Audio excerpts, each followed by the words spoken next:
Dear student, আজ তোমাদের unit 7 quantum থিওরিটা আমি পড়ানো শুরু করব। এটার থেকে এইচএসে হাই সেকেন্ডারিতে 4 নাম্বার কোশ্চেন থাকে, একটা এমসিকিউ 1 নাম্বার এবং এসএকিউ 3 নাম্বারের একটা কোশ্চেন, টোটাল 4 নাম্বার। তো চলে আসি আমাদের কোয়ান্টাম থিওরি অর্থাৎ কোয়ান্টাম তত্ত্ব। আমরা যে বলে থাকি যে মডার্ন ফিজিক্স, আধুনিক পদার্থবিদ্যা, সেই আধুনিক পদার্থবিদ্যার একটা মূল স্তম্ভটা হলো সে কোয়ান্টাম তত্ত্ব বা কোয়ান্টাম থিওরি। 1900 খ্রিস্টাব্দে বিজ্ঞানী ম্যাক্স প্লাঙ্ক এই কোয়ান্টাম তত্ত্বের প্রবর্তন করেন, যে আলোক তরঙ্গের অর্থাৎ লাইট ওয়েভের সাহায্যে কৃষ্ণবস্তুর বিকিরণ, আলোক তড়িৎক্রিয়া, পারমাণবিক বর্ণালী ইত্যাদির ব্যাখ্যা সম্ভব ছিল না। তখন বিজ্ঞানী ম্যাক্স প্লাঙ্ক এই ইত্যাদির ব্যাখ্যার জন্য, বিশেষ করে কৃষ্ণবস্তুর বিকিরণের বর্ণালী ব্যাখ্যা করার জন্য এই কোয়ান্টাম তত্ত্বের প্রবর্তন করে। পরে বিজ্ঞানী আইনস্টাইন সেই কোয়ান্টাম তত্ত্বকে আবার পরিমার্জিত করে ফোটন কণার ধারণা প্রতিষ্ঠিত করে এই তত্ত্বকে আরও সুদৃঢ়ভাবে প্রতিষ্ঠিত করেছে। চলে আসি, প্রথমেই আছে ইলেকট্রন ভোল্ট।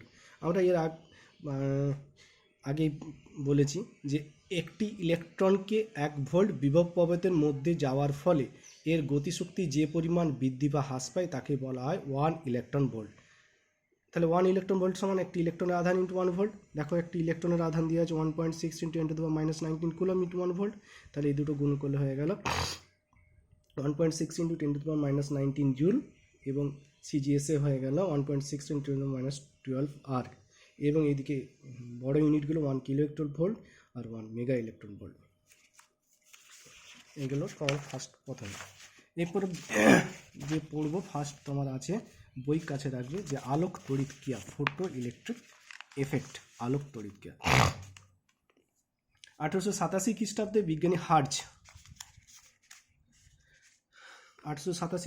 বিজ্ঞানী হার্টজ ম্যাক্সওয়েলের প্রস্তাবিত তড়িৎচুম্বকের তরঙ্গ নিয়ে পরীক্ষা নিরীক্ষা করেছিলেন। সেই পরীক্ষা নিরীক্ষা করার সময় 22 নলে তড়িৎ মিক্ষম নলের মধ্যে ক্যাথোড রশ্মির উপর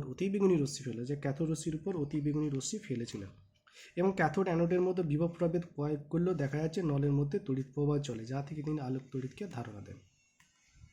পরবর্তী খ্রিস্টাব্দে 1899 সালে বিজ্ঞানী লেল্যান্ড পরীক্ষা থেকে জানা যায় যে ঋণাত্মক তড়িদাহিত কণাগুলি ইলেকট্রন এবং ধাতব পৃষ্ঠ থেকে ইলেকট্রন নিঃসরণ হয়, ওইটাকে বলছে আলোক তড়িৎক্রিয়া। এখানে আছে দেখো লেল্যান্ডের পরীক্ষা। কি করেছিল তিনি কি করেছিলেন? তিনি একটি 22 কাচের নল নিয়েছিলেন। এটা দেখো, একটা 22 কাচের নল জি, এর পাশে একটা ধাতব প্লেট সি ক্যাথোড হিসাবে ব্যবহার করেছিল, এবং মাঝখানে একটা ছিদ্রযুক্ত অ্যানোড ব্যবহার করা হয়েছিল। ধাতব প্লেট সিকে রাখা হয়েছিল ঋণাত্মক বিভবে -V, এবং অ্যানোডকে রাখা হয়েছিল ভূমির সঙ্গে ভূমির সঙ্গে। তাহলে কি দাঁড়ালো? ক্যাথোড এবং অ্যানোডের মধ্যে বিভব পার্থক্য -V। এখন কোয়ার্টজ নির্মিত জানালা দিয়ে একবর্ণী আলোর স্রোত যদি ক্যাথোডের উপর ফেলা হয়, তাহলে ক্যাথোড থেকে নেগেটিভ কণার স্রোত বেরোতে থাকলো। এই নেগেটিভ কণার স্রোতগুলো বেরিয়ে কোথায় পড়বে? না প্লেট অ্যানোডে এতে গিয়ে পড়বে। এখন যেহেতু নেগেটিভ কণার স্রোত অ্যানোডে গিয়ে পড়ছে, তাহলে প্রত্যেকটা নেগেটিভ কণার আধান যদি কিউ হয়, আমি লিখেছি দেখো, কিউ ভর যদি এম হয় এবং বেগ যদি ভি হয়, তাহলে প্রত্যেকটি কণার গতিশক্তি হবে 1/2 mv²। আবার ওই গতিশক্তিটাকে -V বিভবের মধ্যে অতিক্রম করতে হচ্ছে, তাহলে তার শক্তি হবে QV। তাহলে এখান থেকে 1/2 mv² সমান QV, এটা রেশনাল পেলাম। এখান থেকে U/m সমান v²/2V, এটা 1 নম্বর একটা সমীকরণ দিয়ে রাখা হলো।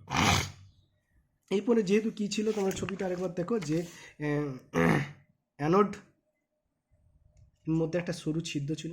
এই ছিদ্র দিয়ে ওই যে নেগেটিভ কণার স্রোত নির্গত হয়েছিল, সেই নেগেটিভ কণার একটি অংশ পি প্লেটের উপর গিয়ে পড়ে। তো পি প্লেটের উপর গিয়ে পড়লো। এখন এ এবং পি এর মধ্যবর্তী অঞ্চল, দেখো তুমি ছবিটা একটু দেখো, এ এবং পি এর মধ্যবর্তী অঞ্চলে কাগজের তলের সঙ্গে একটা চৌম্বকক্ষেত্র লম্বভাবে প্রয়োগ করা হয়েছে। এই চৌম্বকক্ষেত্র প্রয়োগ করার ফলে ওই নেগেটিভ কণার স্রোতটা যেটা পি প্লেটের উপর পড়েছিল, সেই নেগেটিভ কণার স্রোতটা একটা নির্দিষ্ট ব্যাসার্ধ আর নিয়ে একটা বৃত্তাকার পথে ঘুরে গিয়ে ডি প্লেটের উপর গিয়ে পড়ছে। তাহলে ডি প্লেটের উপর গিয়ে যদি পড়ে, ওই কেন পড়ছে? না, চৌম্বকক্ষেত্রের প্রভাবে। চৌম্বকক্ষেত্র পড়ার ফলে ডি প্লেটের উপর গিয়ে পড়ছে। তাহলে প্রতিটি কণার উপর ক্রিয়াশীল চৌম্বক বল কত হবে? F সমান -Q × V × B। এটা লরেঞ্জ বল, পরে আমরা পড়বো। এটা লরেঞ্জ ফোর্স। তাহলে QVB sin θ, যদি ক্রস প্রোডাক্ট আছে, তাহলে কিউ ভি, তাহলে এফ সমান কিউ ভি বি, যেহেতু লম্বা আমি লিখে দিয়েছি। এখন যেহেতু আর ব্যাসার্ধে বৃত্তাকার পথে ঘুরছি, তাহলে এই বলটা আর ব্যাসার্ধে বৃত্তাকার পথে ঘোরার জন্য প্রয়োজনীয় অভিকেন্দ্র বলটা সরবরাহ দিবে। তাহলে অভিকেন্দ্র বল হচ্ছে এমভি স্কোয়ার বাই আর। তাহলে এই বলের সঙ্গে অভিকেন্দ্র বল সমান করেছি, তাহলে এখান থেকে কিউ বাই এম এর একটা রাশিমাল পেয়ে গেছি। আমি তার হোল স্কোয়ার করে দিচ্ছি, B square by B square R square, এটা 2 নম্বর সমীকরণ। 2কে 1 দিয়ে আমি ভাগ করে দিচ্ছি, তাহলে আমি পেয়ে গেলাম এরকম একটা টার্ম, কিউ বাই এম সমান 2v by B square R square. এই পরীক্ষা লব্ধ থেকে বিজ্ঞানী লেনার্ড জানান যে কিউ বাই এম এর মান, দেখেন কি আছে, ভি বিভব, এই মানটা আমরা জানি, বি হচ্ছে চৌম্বক ক্ষেত্র, এই মানটা আমরা জানি, আর হচ্ছে যে ব্যাসার্ধে কণাগুলো বেঁকে গেছিলো তার ব্যাসার্ধ, সেটা আমরা জানি। এই মানগুলো যদি এখানে বসানো হয় তাহলে কিউ বাই এম এর মান আর ই বাই এম এর মানের সঙ্গে সম্পূর্ণ মিলে যায়। যেমন হচ্ছে ইলেকট্রনের আধান, এবং হচ্ছে ইলেকট্রনের ভর। তাহলে আমরা এই পরীক্ষা থেকে বিজ্ঞানী লেনার একটা গুরুত্বপূর্ণ কথা তিনি বলেছিলেন যে ক্যাথোড থেকে যে নেগেটিভ কণার স্রোত নির্গত হয় সেটা আসলে কি, সেটা আসলে ইলেকট্রন। এই যে মানটা Q by S one E by M এত কুলম্ব পার কেজি। এরপর পড়বো আলোক তড়িৎক্রিয়া। তাহলে লেনার্ডের পরীক্ষায় প্রমাণ হলো যে ধাতুর উপর আলো ফেললে ইলেকট্রন বেরোয়, নেগেটিভ কণার স্রোত হিসাবে ইলেকট্রন বেরোয়। তাহলে সেখান থেকে আসছে আলোক তড়িৎক্রিয়ার ডেফিনেশন। দেখো যে কোনো ধাতব পৃষ্ঠে যদি উপযুক্ত তরঙ্গ দৈর্ঘ্যের বা কম্পাঙ্কের আলো ফেলা হয় তবে ওই পৃষ্ঠতল থেকে ইলেকট্রন নিঃসরণ হয়। তাহলে একটা ধাতুর উপর যদি উপযুক্ত তরঙ্গ দৈর্ঘ্যের কম্পাঙ্কের আলো ফেলি তবে ধাতুর তল থেকে ইলেকট্রন নির্গত হবে। একেই বলা আছে আলোক তড়িৎক্রিয়া বা আলোক তড়িৎ নিঃসরণ। যে ইলেকট্রনগুলো নির্গত হলো সেই ইলেকট্রনগুলোকে বলছে আলোক ইলেকট্রন বা ফোটো ইলেকট্রন। ওই ইলেকট্রনগুলোর ফলে একটা কারেন্ট পাবো, তাহলে উৎপন্ন এই কারেন্টকে বলা আছে আলোক তড়িৎ প্রবাহ বা ফোটো ইলেকট্রিক কারেন্ট। এরপরে চলে আসে ওয়ার্কস ফাংশন। তাহলে আলো ফেললাম ক্যাথোড ধাতুর উপর, তা আলো ইলেকট্রন বেরোলো। এখন ইলেকট্রনটাকে বের করতে গেলে একটা বাইরে থেকে মিনিমাম এনার্জি প্রয়োগ করতে হবে, ওই মিনিমাম এনার্জিটা হচ্ছে ওয়ার্ক ফাংশন, কার্য অপেক্ষক। দেখো দেখা যাচ্ছে একটি ইলেকট্রন যে ন্যূনতম শক্তি অর্জন করলে ধাতব পৃষ্ঠ অতিক্রম করে বাইরে বেরিয়ে আসে তাকে ওই ধাতুর কার্য অপেক্ষক বা ওয়ার্ক ফাংশন বলা হয়। কার্য অপেক্ষক সাধারণত ইলেকট্রন ভোল্ট এককে মাপা হয়, দিয়েছে সোডিয়াম পটাশিয়াম ইত্যাদি ক্ষার ধাতু কার্য অপেক্ষক অন্যান্য ধাতুর থেকে বেশি। এরপর যে আলোক তড়িৎক্রিয়া লেনার্ডের পরীক্ষা পড়লাম, এটা একটা প্রচলিত বর্তনী চিত্র। ছবিটা একবার দেখো, এটা একটা জি হচ্ছে 22 কাচের নল, টি হচ্ছে টার্গেট মানে ক্যাথোড, আর সি হচ্ছে অ্যানোড। টার্গেট ক্যাথোড এবং অ্যানোডের মধ্যে দাও মাইনাস বিভব ভি প্রয়োগ করা হয়েছে। এখানে একটা অ্যামমিটার লাগানো আছে, কারেন্ট মাপবে মিলি অ্যাম্পিয়ার এককে। এখানে বিভব মাপবে, এখানে একটা রিওস্ট্যাট লাগানো আছে, এটা একটা হচ্ছে ব্যাটারি লাগানো আছে। তাহলে এই টার্গেটের উপর এক বর্ণী আলো ফেলা হলো, এক বর্ণী আলো টার্গেটের উপর ফেলার পরে এখান থেকে ইলেকট্রন নিঃসরণ হলো। এই ইলেকট্রন নিঃসরণ হলে কি বলেছে, আগে বলেছে একটা কারেন্ট পাবো, সেই কারেন্ট পাবো এবং ভোল্টেজ, এই কারেন্ট এবং ভোল্টেজ পরস্পরকে মাপলে সেই ভি ভার্সেস আর একটা লেখচিত্র, সেই লেখচিত্র থেকে আলোক তড়িৎক্রিয়া বিভিন্ন অংশ ব্যাখ্যা করো। পরের অংশ চলে আসছে, আমি যেটা বললাম সেটাই আছে। তাহলে ফার্স্ট আমরা ব্যাখ্যা করব যে আলোক তড়িৎ প্রবাহমাত্রার উপর আপতিত আলোর তীব্রতা। তাহলে যে আলোটা ফেলেছিলাম তার তীব্রতার উপর কারেন্টটা কীভাবে নির্ভরশীল। দেখো বলা হয়েছে যে কোনো নির্দিষ্ট ধাতব পৃষ্ঠে আপতিত আলোর কম্পাঙ্ক এবং টার্গেট ও প্লেট সি এর মধ্যে বিভব যদি স্থির থাকে, তাহলে টার্গেট বা অর্থাৎ ক্যাথোড এবং অ্যানোডের মধ্যে বিভব যদি স্থির থাকে তাহলে একটা নির্দিষ্ট কম্পাঙ্কের আলো ফেলছি, যদি স্থির থাকে তাহলে তড়িৎ প্রবাহমাত্রা আপতিত আলোর তীব্রতার সঙ্গে সমানুপাত হয়। অর্থাৎ তীব্রতা বাড়লে কারেন্ট বাড়বে, তীব্রতা কমলে কারেন্ট বাড়বে। যদি তার মানে একটা লেখচিত্রটা আসবে, মূল বিন্দুগামী সরলরেখা আমি দেখিয়ে দিয়েছি। সেকেন্ড পয়েন্ট ব্যাখ্যা করব আলোক তড়িৎক্রিয়ার প্রবাহমাত্রার উপর বিভবের প্রভাব, ভোল্টেজের প্রভাব। তাহলে যদি একটা কোনো নির্দিষ্ট ধাতব পৃষ্ঠের উপর বিভিন্ন তীব্রতার একবর্ণী আলো ফেলা হয়, তীব্রতাটা বিভিন্ন কিন্তু একবর্ণী আলো মানে তার তরঙ্গ দৈর্ঘ্য বা কম্পাঙ্ক ধ্রুবক। তাহলে টার্গেট এবং সঙ্গের মধ্যে বিভব প্রভেদের সঙ্গে সঙ্গে কারেন্ট প্রবাহমাত্রা নির্ভর করে। কীভাবে নির্ভর করে আমি গ্রাফটা দেখিয়েছি। দেখো যে এখন ভি এর মান বৃদ্ধি পেলে প্রবাহমাত্রা ক্রমশ বৃদ্ধি পাচ্ছে। ছবিটা দেখো, ভি এর মান এটা হচ্ছে একটা তীব্রতা আর একটা হচ্ছে অন্য একটা তীব্রতা। তাহলে ভি এর মান বাড়ার সঙ্গে সঙ্গে কারেন্ট বাড়ছে। একটা সময় দেখা যাবে ভি এর মান বাড়তে বাড়তে একটা সময় দেখা যাবে কারেন্টের মান আর বাড়ছে না। অর্থাৎ বিভবের মান বাড়লেও কারেন্টের মান আর বাড়ছে না, তড়িৎ প্রবাহের মানটা স্থির হয়ে যাচ্ছে। এই অংশটাকে বলছে স্যাচুরেশন প্রবাহ, সম্পৃক্ত প্রবাহ। অর্থাৎ বিভব যতই বাড়ুক না কেন প্রবাহমাত্রা আর সেই বাড়বে না, একটা নির্দিষ্ট মানে স্থির হয়ে গেছে। এটাকে বলে সম্পৃক্ত প্রবাহমাত্রা, যে স্যাচুরেশন কারেন্ট। স্যাচুরেশন কারেন্ট, অর্থাৎ সবকটি ইলেকট্রন, যতগুলো ইলেকট্রন বেরিয়েছিল ক্যাথোড থেকে সেই সবগুলি সংগ্রহ প্লেট অর্থাৎ অ্যানোডে গিয়ে পৌঁছে গেছে।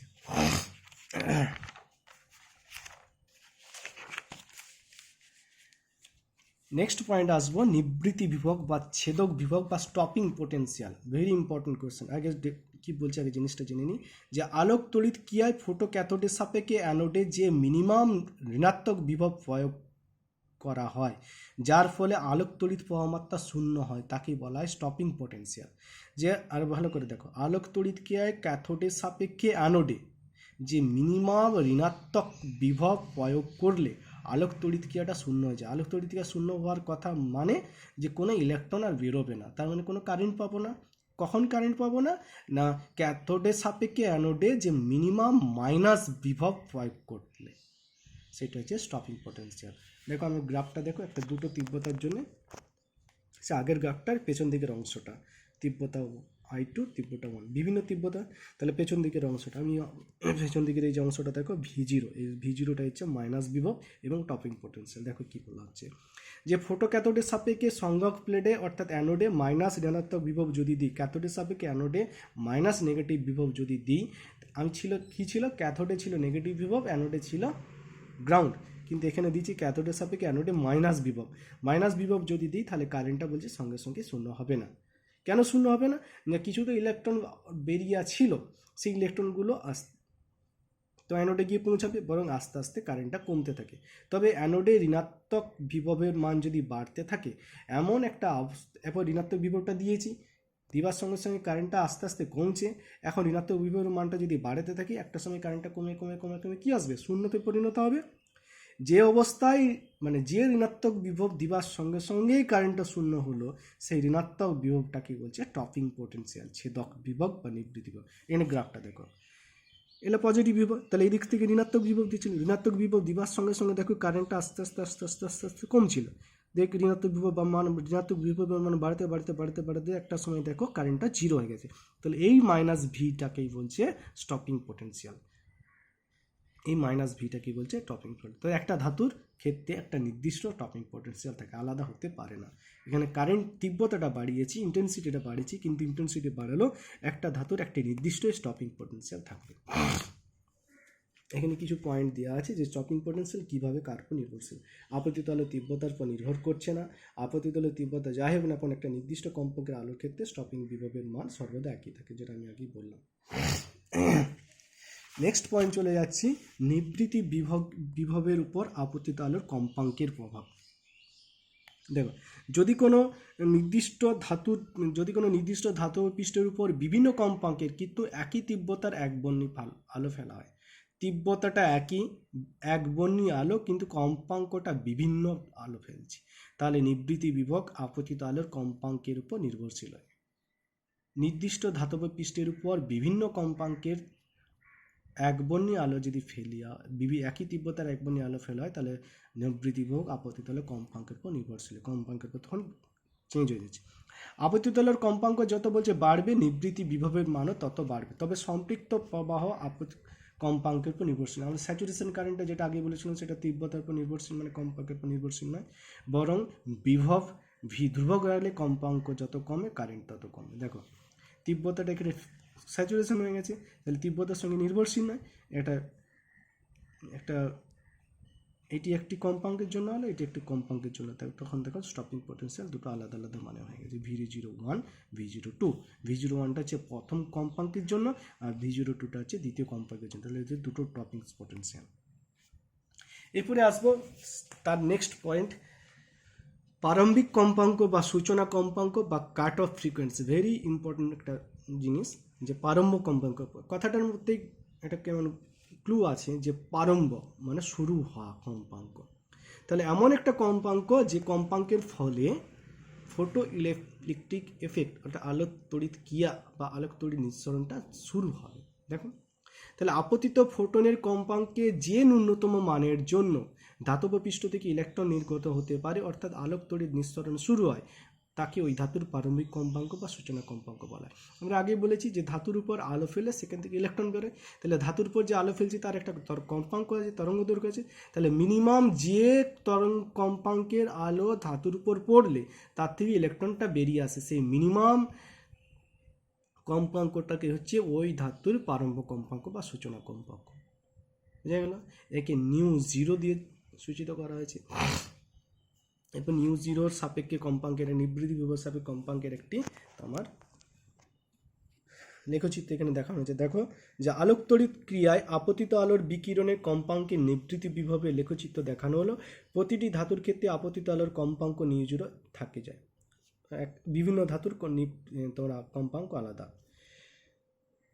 যার ফলে ফটো ইলেকট্রনের সর্বোচ্চ গতিশক্তি শূন্য হয়। একটা নির্দিষ্ট কম্পাঙ্ক যে সর্বোচ্চ ইলেকট্রন গতিশক্তি অর্থাৎ ই ম্যাক্সিমাম সমান E V zero. E V জিরোটা কোথা থেকে এলো না, ওই যে ইলেকট্রনটাকে ভি বিভবের মতো অতিক্রম করতে হয়েছিল, তাহলে E V zero. V zero হচ্ছে নিবৃত্তি বিভব, অর্থাৎ জিরো। ভি জিরোটা নিবৃত্তি তাহলে মাইনাস বিভব অতিক্রম করতে গেলে শক্তিটা হচ্ছে শূন্য হয়ে যাবে, অর্থাৎ ইলেকট্রন কোনো বেরোবে না। সুতরাং আপতিত আলোর তীব্রতা যতই বেশি হোক না কেন, নিউ জিরো বা তার কম্পাঙ্কের কম আলো পড়লে কোনো ইলেকট্রন ধাতুর পৃষ্ঠ থেকে বেরোতে পারে না, অর্থাৎ আলো ক্রিয়া বন্ধ হয়। এই নিউ জিরো কম্পাঙ্কটাকে বলছে তড়িৎ ক্রিয়ার প্রারম্ভিক কম্পাঙ্ক বা সূচনা কম্পাঙ্ক। এখানে দেখানো হলে দেখো তিনটা ধাতুর ক্ষেত্রে দেখিয়েছে, সোডিয়াম, জিঙ্ক, প্লাটিনাম, তিনটা ধাতুর ক্ষেত্রে তিনটা আলাদা আলাদা প্রারম্ভিক কম্পাঙ্ক।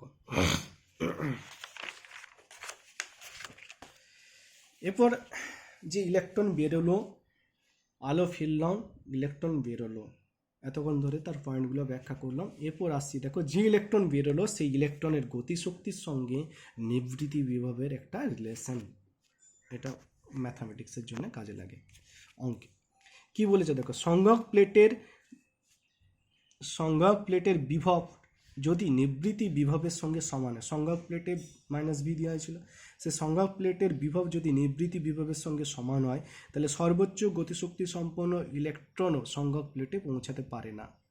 তাহলে সংগ্রহ প্লেটে বিভব যদি মাইনাস বিভব ছিলই, সেটা যদি নিবৃত্তি বিভবের সঙ্গে সমান হয়, তাহলে নিবৃত্তি বিভব থাকলে কি আলোক তড়িৎ ক্রিয়া শূন্য হয়, আমরা আগে পড়েছি।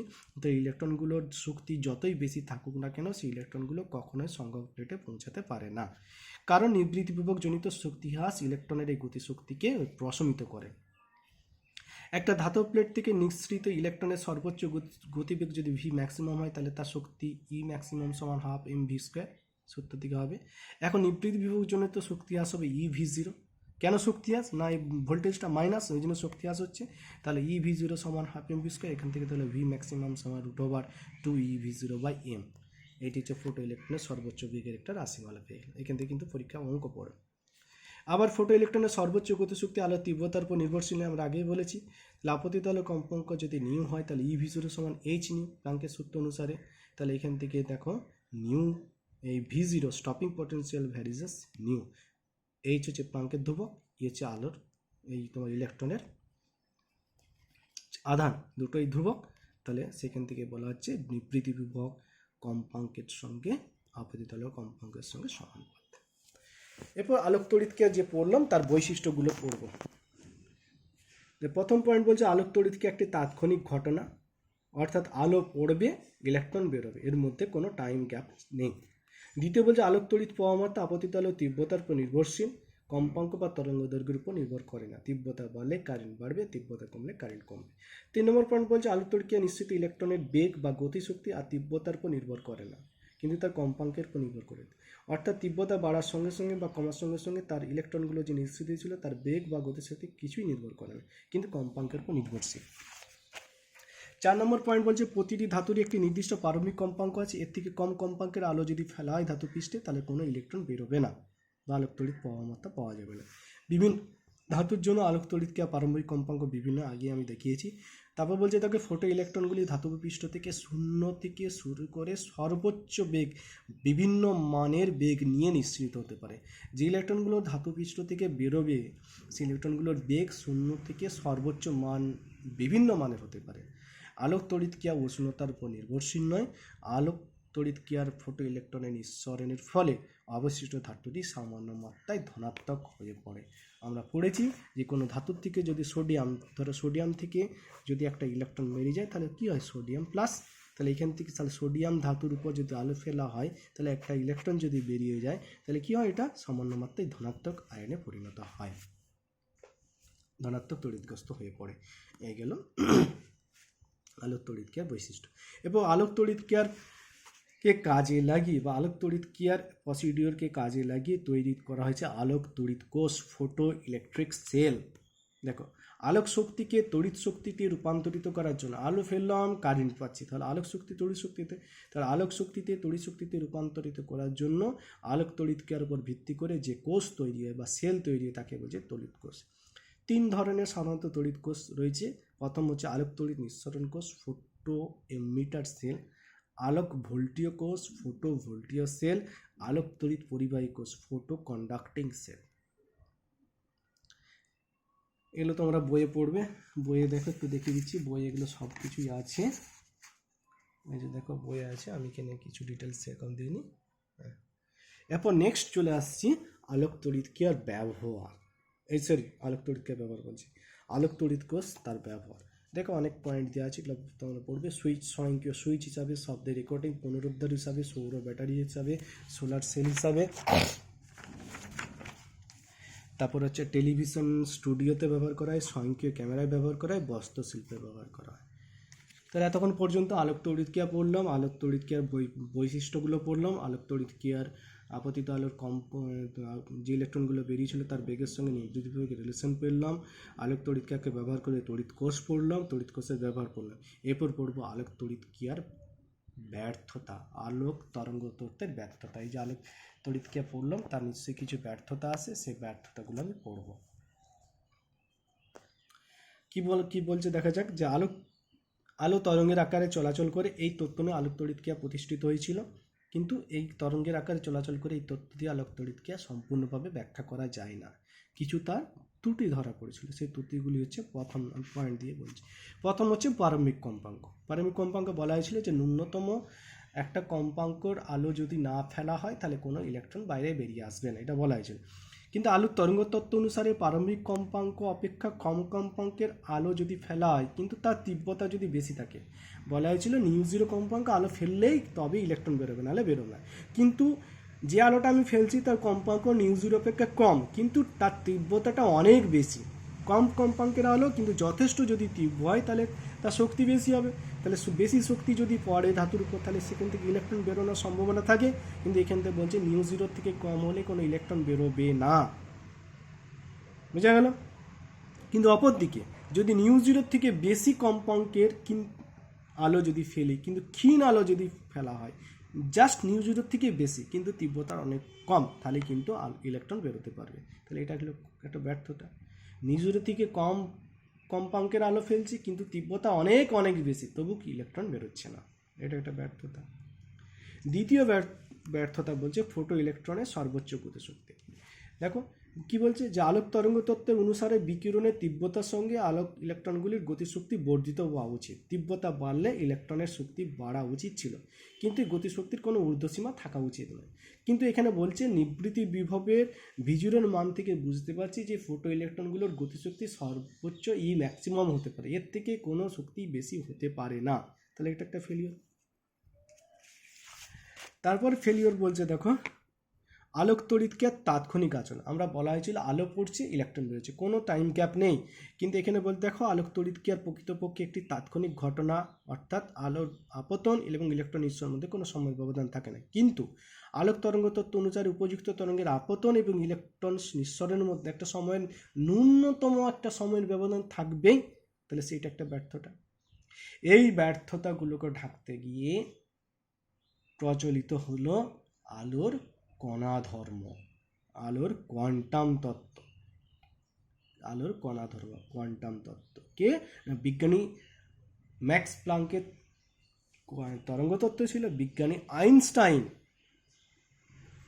সেই তরঙ্গ তত্ত্বের পরিবর্ধন করে আলোর কণা তত্ত্ব অর্থাৎ ফোটন কণার ধারণার প্রবর্তন করেছিলেন 1905 খ্রিস্টাব্দে, এবং পুনরায় ফোটন কণার ধারণা নিয়ে পুনরায় আলোক তড়িৎক্রিয়া তিনি ব্যাখ্যা করেছিলেন।